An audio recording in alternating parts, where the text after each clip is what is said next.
सत्य वचन की राह पर चले हम सदा, यीशु का साथ हो रहे हमारी हर दुआ।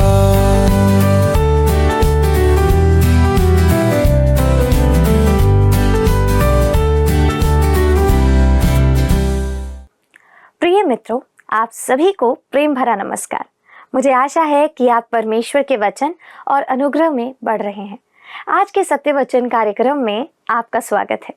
मित्रों, आज हम मीका के 4 अध्याय से एक बहुत ही सांत्वन देने वाली भविष्यवाणी पर मनन करने जा रहे हैं, जो शांति के राजा और अंत के दिनों की भविष्यवाणी है।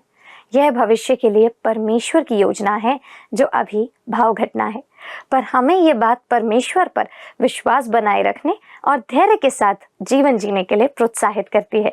तो चलिए दोस्तों, देर ना करते हुए हम इस रोचक भाग का अध्ययन आरंभ करते हैं। प्रिय मित्रों, आप सभी को नमस्कार। मित्रों, आप सभी पर हमारे प्रभु यीशु मसीह का अनुग्रह और परमेश्वर पिता का प्रेम बहुतायत से बना रहे।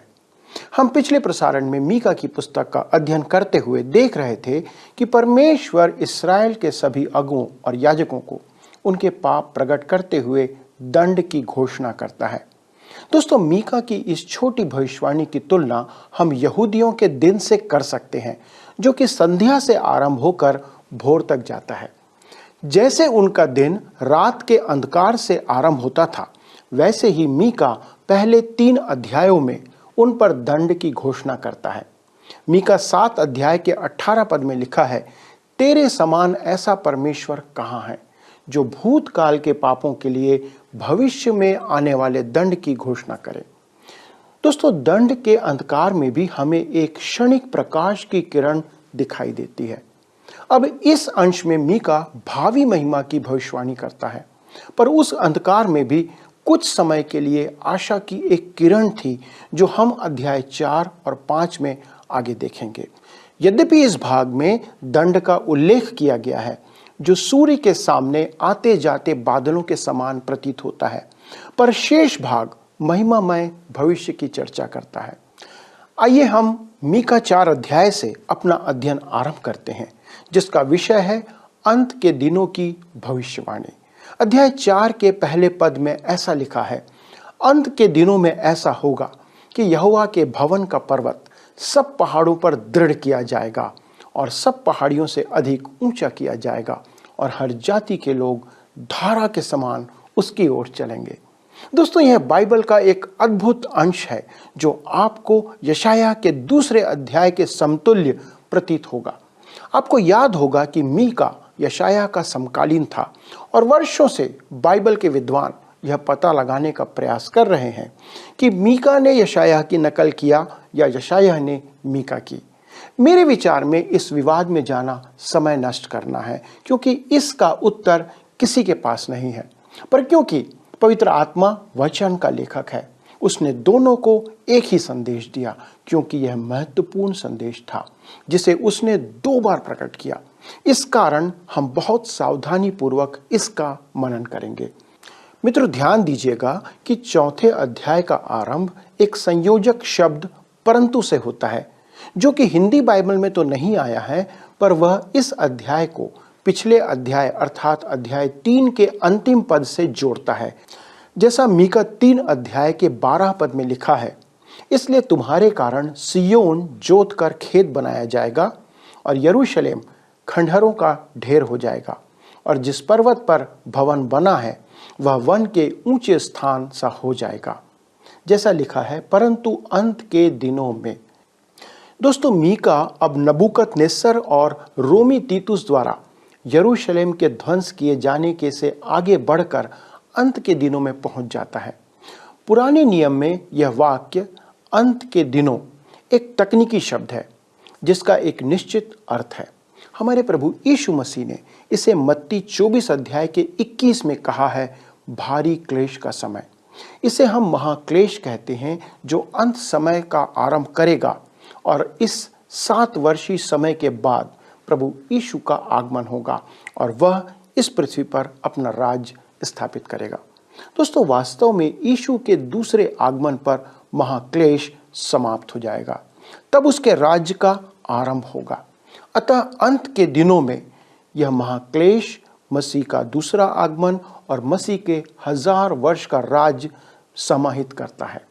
इसलिए जब मीका अंत के दिनों में कहता है तो वह वर्तमान परिस्थितियों के परे भविष्य की ओर निहार रहा था।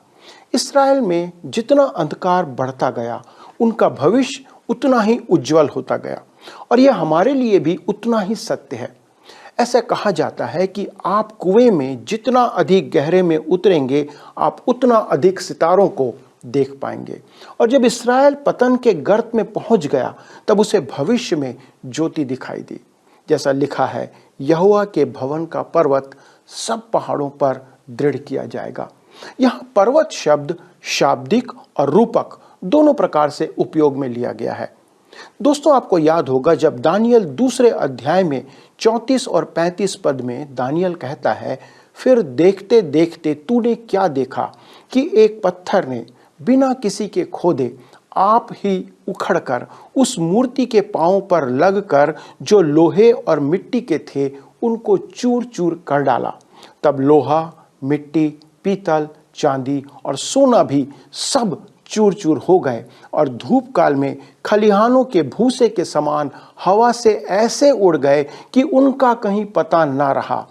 और वह पत्थर जो मूर्ति पर लगा था, वह बड़ा पहाड़ बनकर सारी पृथ्वी में फैल गया। दोस्तों, वह पत्थर आने वाला मसीह यीशु है। जैसा लिखा है, वह पत्थर पहाड़ बनकर सारी पृथ्वी में फैल गया। दोस्तों, जिस पहाड़ी की बात दानियल कर रहा है, वह मसीह यीशु के राज्य का प्रतीक है, जो इस पृथ्वी पर एक दिन स्थापित होगा।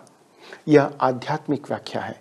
किसी भी बाइबल अंश को आध्यात्मिक व्याख्या प्रदान करने का हमें कोई अधिकार नहीं है, जब तक कि शास्त्र आधिकारिक तौर पर यह प्रमाणित ना करे। पर इस अंश के लिए हमें यह अधिकार है।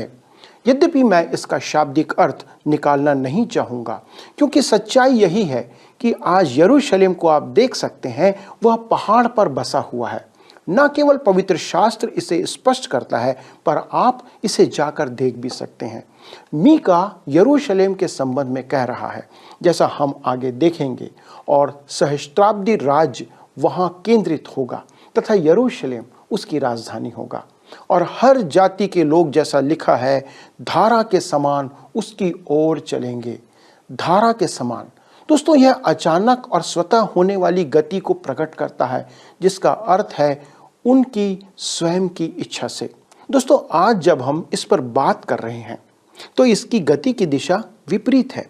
हालांकि जिस प्रकार से संसार की दशा बदल रही है और दिशा बदल रही है, आने वाले समय में इसकी दिशा शीघ्र ही बदल सकती है।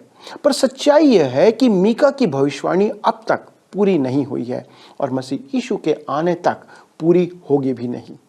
आइए अब हम आगे बढ़ते हुए अगले पद 2 को पढ़ते हैं। जैसा लिखा है, और बहुत सी जातियों के लोग जाएंगे और आपस में कहेंगे, आओ हम यहोवा के पर्वत पर चढ़कर याकूब के परमेश्वर के भवन में जाएं। तब वह हमको अपने मार्ग सिखाएगा और हम उसके पथों पर चलेंगे, क्योंकि यहोवा की व्यवस्था सिय्योन से और उसका वचन यरूशलेम से निकलेगा। आमीन। बाइबल में भविष्यवाणी के अनेक अध्यायों में यह भी एक अध्याय है जो स्पष्ट करता है कि वर्तमान में यहूदियों की इस्राएल वापसी इस भविष्यवाणी की पूर्ति नहीं है। दोस्तों, आज संसार के राष्ट्र परमेश्वर की वाणी सुनने के लिए यरूशलेम नहीं जा रहे हैं, और न ही परमेश्वर का वचन वहां से प्रसारित किया जा रहा है, सुनाया जा रहा है। दोस्तों, यरूशलेम में स्थित कुछ मसीही संस्थाओं के नाम मैं आपको बता सकता हूं, जो स्वयं यहूदी हैं और उन्हें मसीह और परमेश्वर के वचन को सुनाने के लिए प्रताड़ित किया गया है। आज परमेश्वर का वचन यरूशलेम से प्रसारित नहीं हो रहा है। मित्रों, वर्तमान समय में जो सनसनीखेज बातें कही जा रही हैं कि उस देश में भविष्यवाणी पूरी हो रही है, वह उन लोगों के कानों में खुजली उत्पन्न करती है जिन्हें मैं बाल्य मसीही कहता हूँ। उन्हें यह सुनना अच्छा लगता है कि भविष्यवाणी पूरी हो रही है, जिसका अर्थ है अंत निकट है। कुछ तो प्रभु के आने की तिथि भी निकाल रहे हैं, जिसे कोई नहीं जानता। यद्यपि मैं सोचता हूँ कि हम अंत की ओर अग्रसर हैं, पर मेरे पास प्रभु से इसकी कोई सूचना प्राप्त नहीं है और न ही परमेश्वर के वचन में इसका कोई उल्लेख किया गया है। पर मैं चाहता हूं कि ऐसी सनसनीखेज भविष्यवाणी करने वाले प्रचारक बाइबल की सभी पुस्तकों का अवलोकन करें, और यदि वे ऐसा करेंगे तो पाएंगे कि मीका यहाँ जो भविष्यवाणी कर रहा है वह अभी पूरी नहीं हुई है। आज यरूशलेम से परमेश्वर का वचन प्रसारित नहीं हो रहा है। उदाहरण के लिए आज भी यरूशलेम में कोई भी संस्था बाइबल छापकर संसार में भेज नहीं रही है। क्या आपने कभी पाया? आज वहां नए नियम का वितरण करना असंभव है। परमेश्वर का वचन सुनाना मुश्किल है। जैसा मीका ने कहा था वैसे आज यरूशलेम से परमेश्वर का वचन प्रसारित नहीं हो रहा है। दोस्तों, इस अध्याय की अद्भुत भविष्यवाणी सहस्त्राब्दी काल में पूरी होगी जब मसीह यीशु स्वयं यरूशलेम से राज्य करेगा। तब संसार के सभी देशों से, जैसे Beijing, Berlin, London, America, Bharat, इन सब देशों से लोग स्वयं मसीह यीशु से उसके मार्ग सीखने के लिए वहां जाएंगे। आइए अब हम आगे बढ़ते हुए अध्याय 4 के पद 3 को पढ़ते हैं, जहां पर वो कहता है, वह बहुत से देशों के लोगों का न्याय करेगा और दूर दूर तक की सामर्थी जातियों के झगड़ों को मिटाएगा। इसलिए वे अपनी तलवारें पीटकर हल के फाल और अपने भालों से हंसिया बनाएंगे। तब एक जाति दूसरी जाति के विरुद्ध तलवार फिर न चलाएगी। लिखा है, वह बहुत से देशों के लोगों का न्याय करेगा। दोस्तों, यह पुनः प्रभु यीशु मसीह के संदर्भ में है, जो पृथ्वी पर दोबारा आकर राज्य करने वाला है। विचार करें कि संसार के सभी देश अपने विवाद सुलझाने के लिए मसीह यीशु के पास आ रहे हैं। इस पद में दी गई बातें तब तक पूरी नहीं होंगी जब तक वह दोबारा ना आ जाए। और लिखा है, वे अपनी तलवारें पीटकर हल के फाल और अपने भालों से हंसिया बनाएंगे। दोस्तों, क्या आपको मालूम है कि यह पद न्यूयॉर्क में संयुक्त राष्ट्र संघ की इमारत पर लिखा हुआ है? सच तो यह है कि इस पद का उचित स्थान अभी वहां नहीं है। यदि उन लोगों ने तलवारें पीटकर हल का फाल बना लिया है तो इसका सिर्फ यही अर्थ है कि उनके पास अब एक बड़ा हथियार है जिससे वे एक दूसरे पर वार कर सकते हैं। और अगर वे अपने भालों को हंसिया बना रहे हैं तो सिर्फ दूसरे की गर्दन काटने के लिए, विशेषकर कमजोर राष्ट्रों की। आज यह पद निश्चित रूप से संयुक्त राष्ट्र द्वारा पूरा नहीं किया जा रहा है। वे वास्तव में एक दूसरे को बाहर निकालने का काम कर रहे हैं और उनके मध्य कोई समन्वय नहीं है। मसीह यीशु के आने तक यह पद पूरा नहीं होगा मित्रों। और फिर आगे लिखा है, तब एक जाति दूसरी जाति के विरुद्ध तलवार फिर ना चलाएगी। जाहिर है दोस्तों, हम अब तक इस परिस्थिति में नहीं आए हैं और शांति के राजकुमार द्वारा राज्य स्थापित करने तक ऐसा नहीं होगा, क्योंकि वह वर्तमान समय में शासन नहीं कर रहा है। हम अपनी तलवारों को हल के फाल नहीं बना रहे हैं, हम तो बारूद तैयार कर रहे हैं। यह निशस्त्रीकरण का समय नहीं है। निश्चित रूप से हर कोई जो शांति चाहता है वह अपने रक्षा बजट में कटौती करेगा और टैक्स के धन को किसी अन्य सकारात्मक कार्य में व्यय करेगा। पर जब तक हम एक बड़े और बुरे संसार में रह रहे हैं जो दिखावटी नहीं पर वास्तविक है, हमें हथियार रखने की आवश्यकता पड़ेगी। प्रभु यीशु मसीह ने लूका रचित सुसमाचार 11 अध्याय के 21 पद में इस बात को कहा था, बलवंत मनुष्य हथियार बांधे हुए अपने घर की रखवाली करता है तो उसकी संपत्ति बची रहती है। क्या आज कोई अपना दूसरा गाल आगे कर इस बात को बनाए रखता है? पहाड़ी उपदेश को पढ़ें और जानें कि वह राजा जो कह रहा है वह उस समय का उल्लेख कर रहा है जब वह इस पृथ्वी पर अपना राज्य स्थापित करेगा। जब वह शासन करेगा तब हम अपनी सारी सुरक्षा संबंधी बातों से मुक्त हो जाएंगे। तब हमें अपने घरों में ताला लगाने की आवश्यकता नहीं होगी, पर तब तक हमें एक नहीं आज 2-2 ताले लगाने की आवश्यकता है। मीका की ये भविष्यवाणियां आज की नहीं पर अंत के दिनों के संदर्भ में है। आइए हम अगला पद पढ़ें, पद 4, जहां पर लिखा है, लोग आगे कोई युद्ध विद्या ना सीखेंगे परंतु वे अपनी दाखलता और अंजीर के वृक्ष तले बैठा करेंगे और कोई उनको न डराएगा। सेनाओं के यहोवा ने यही वचन दिया है। दोस्तों, जैसा लिखा है, वे अपनी दाखलता और अंजीर के वृक्ष तले बैठा करेंगे और कोई उनको ना डराएगा। क्या आप मुझे यह कहना चाहते हैं या बता सकते हैं कि यह पद आज इस्राएल में पूरा हो रहा है? दोस्तों, आज वे डरे हुए हैं, वे छुपे बैठे हैं। क्यों? क्योंकि वे आज इस भविष्यवाणी के आधार पर वहां पर इस्राएल में नहीं हैं। और कहता है कि सेनाओं के यहोवा ने यही वचन दिया है। स्वयं परमेश्वर ने ऐसा कहा है। परमेश्वर ने कहा है कि जब वह उन्हें स्वदेश में स्थापित करेगा तब वे शांति से रहेंगे और समृद्ध होते चले जाएंगे। आइए हम आगे बढ़ते हैं और चौथे अध्याय का 5वां पद देखते हैं। सब राज्यों के लोग तो अपने अपने देवता का नाम लेकर चलते हैं, परंतु हम लोग अपने परमेश्वर यहोवा का नाम लेकर सदा सर्वदा चलते रहेंगे। दोस्तों, बाइबल के एक अन्य अनुवाद में इसे ऐसा लिखा गया है, सब राज्य के लोग तो अपने अपने देवता के नाम से चलते हैं, परंतु हम अपने परमेश्वर यहोवा के नाम से चलते रहेंगे। इसका अभिप्राय है कि पहले तो वे अपने देवता के पीछे चलते थे, पर भविष्य में वे अपने परमेश्वर यहोवा के पीछे चलेंगे। आगे पद 6 में हम पढ़ते हैं, जैसा लिखा है, यहोवा की यह वाणी है, उस समय मैं प्रजा के लगड़ों को और जबरन निकाले हुओं को और जिनको मैंने दुख दिया है उन सब को इकट्ठे करूंगा। दोस्तों, लिखा है उस समय। यह हमें आने वाले सहस्त्राब्दी राज्य का स्मरण कराता है और कहता है प्रजा के लंगड़ों को। दोस्तों, वे कौन हैं जिन्हें परमेश्वर लंगड़े और निकाले हुए और दुख दिए हुए कहता है? यह इस्राएल राष्ट्र है। ध्यान दें, वह कहता है जिनको मैंने दुख दिया है। दोस्तों, ऐसा प्रतीत होता है कि इस्राएल राष्ट्र के साथ जो कुछ घटा है उसके लिए स्वयं परमेश्वर अपने आप को दोषी ठहराता है। कुछ वर्ष पहले यरूशलेम के किंग डेविड होटल के सामने एक यहूदी व्यक्ति के साथ मेरी बात हो रही थी। वह उन यहूदी व्यक्तियों में से एक था जो नाजी उत्पीड़न से जीवित बचकर वापस आए थे। दोस्तों, वह कहता है कि वह पहले नास्तिक था और मुझसे पूछता है कि उस उत्पीड़न के समय परमेश्वर कहाँ था, उसने हमें क्यों नहीं बचाया।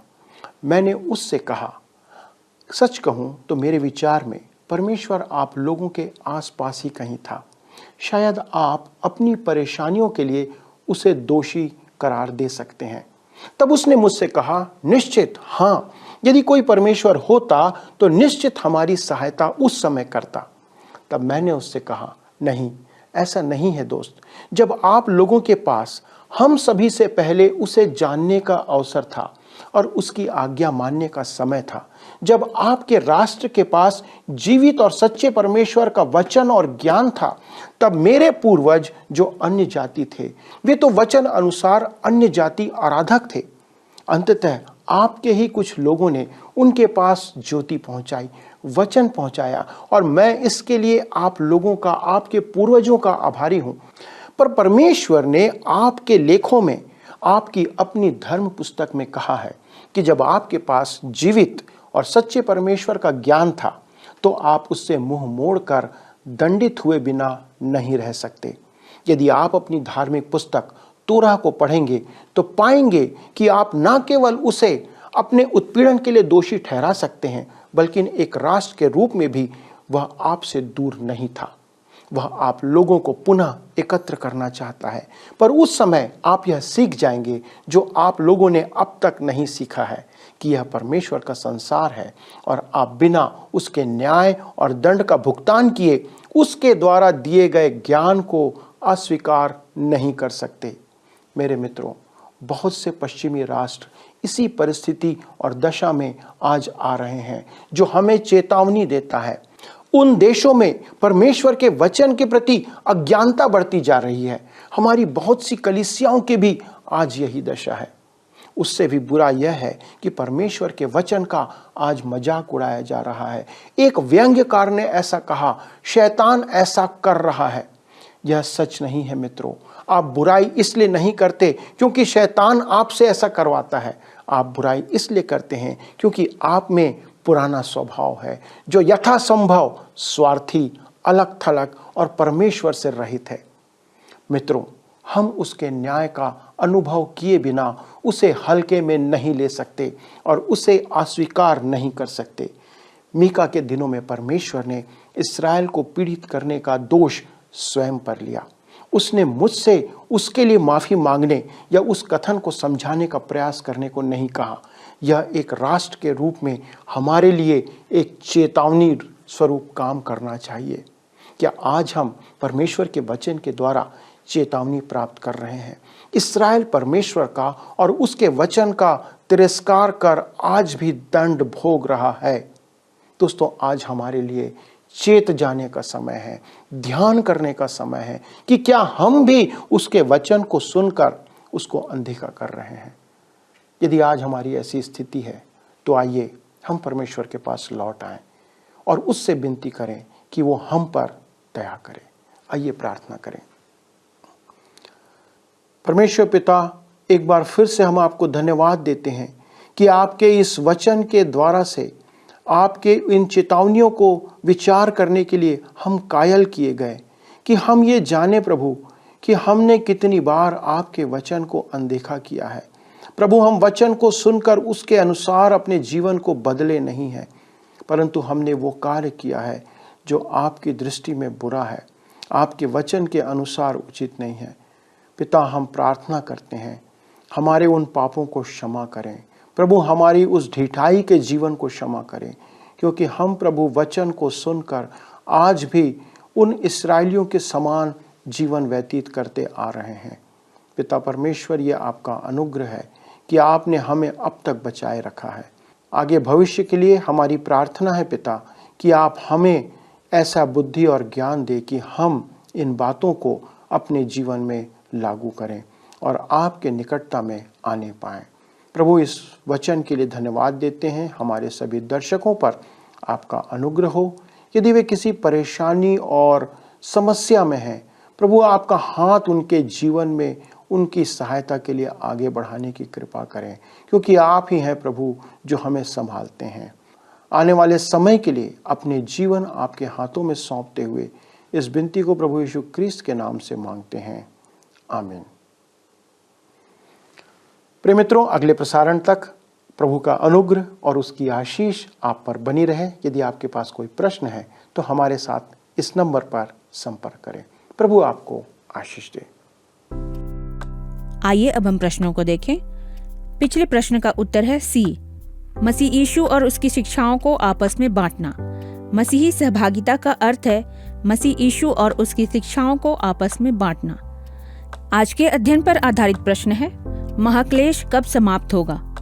ए, यीशु मसीह के प्रथम आगमन पर, बी, यीशु मसीह के बादलों में आने पर, सी, पृथ्वी पर यीशु मसीह के दूसरे आगमन पर, डी, नए यरूशलेम के आने पर। मित्रों, इस प्रश्न का उत्तर हमें कल सुबह 6 बजे से पहले विकल्प ए, बी, सी या डी के साथ अपना नाम, पता, स्थान के साथ 9651433397 पर SMS या WhatsApp करें। दोस्तों, परमेश्वर का धन्यवाद हो कि उसने सभी विश्वास करने वाले मनुष्यों के लिए एक आदर्श राज्य की कल्पना कर रखा है, जो भविष्य में एक दिन पूरा होने जा रहा है। वह संपूर्ण शांति का राज्य होगा, जिसमें सब कुछ परमेश्वर के वचन और अधिकार से नियंत्रित होगा। क्या आप उस राज्य के लिए आशा लगाए हुए हैं? यदि आप उस विषय में अधिक जानकारी प्राप्त करना चाहते हैं तो हमारे परामर्शदाता आपके फोन कॉल का इंतजार कर रहे हैं। आप उनसे बात कर सकते हैं। साथ ही आप हमें अपने प्रार्थना निवेदन भी उसी नंबर पर भेज सकते हैं। अगले प्रसारण में आपसे पुनः मिलने की आशा के साथ हम आपसे विदा लेते हैं, लेकिन अगर आप इस कार्यक्रम को दोबारा देखना चाहें तो वर्ड रिसाउंड्स टुडे पर दोबारा देख सकते हैं। प्रभु आपके साथ रहे। धन्यवाद। क्या आपको यह कार्यक्रम पसंद आया? अभी हमें एक मिस कॉल करें और आप अगले विजेता हो सकते हैं।